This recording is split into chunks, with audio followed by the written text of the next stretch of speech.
kind of brought up again the conversations around trust in the police, particularly, Zuby, when it comes to what some people are saying, I've seen it today, that the trust, the relations between certain members of the black community and the police are irreparably damaged.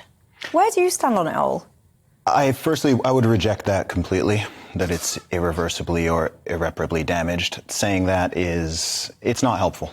It's not helpful at all. It's not true, and it's not helpful. How can we solve any problem if we say that it's unsolvable? But do you think the police are, what's the saying we use now, institutionally racist? Again, it's not a useful term.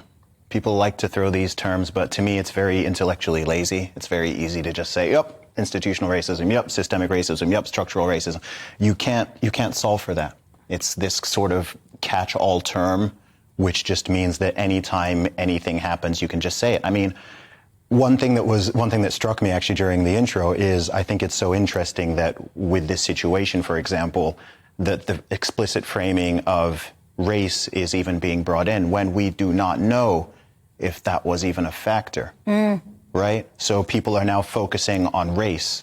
This exact same thing happens in the U.S., and I would like the UK, ideally, not to copy this. The same thing happened in the George Floyd situation. To this day, even though that Derek Chauvin, the man who killed him, is now in prison, we don't know if there was a racial component to it. There's still no evidence of that. That wasn't even brought up in the trial, and so on. But people are being trained by the media and the authorities and society to frame everything in this black and white racial concept. Why?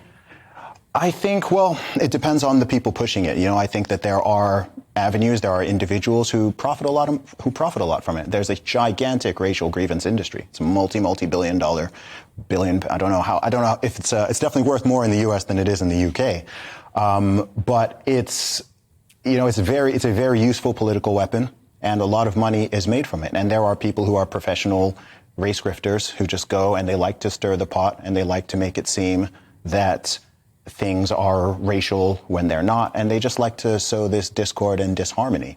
So I think there are certain things everyone can always agree on. I think everybody, no matter where you sit politically, no matter what color you are, nobody would like to see more police brutality or more people getting killed by police in unjust circumstances. Everybody agrees with that concept, right? Everyone would like to have the police functioning and operating better. So I think if the conversation can be focused on that rather than getting caught up in race and in slogans and in Black Lives Matter versus All Lives Matter and this and just all this divisive nonsense that keeps people at each other's throat, then we can find the truth. I mean, the investigation hasn't happened yet. Is it possible that there's a racial component in this particular individual case?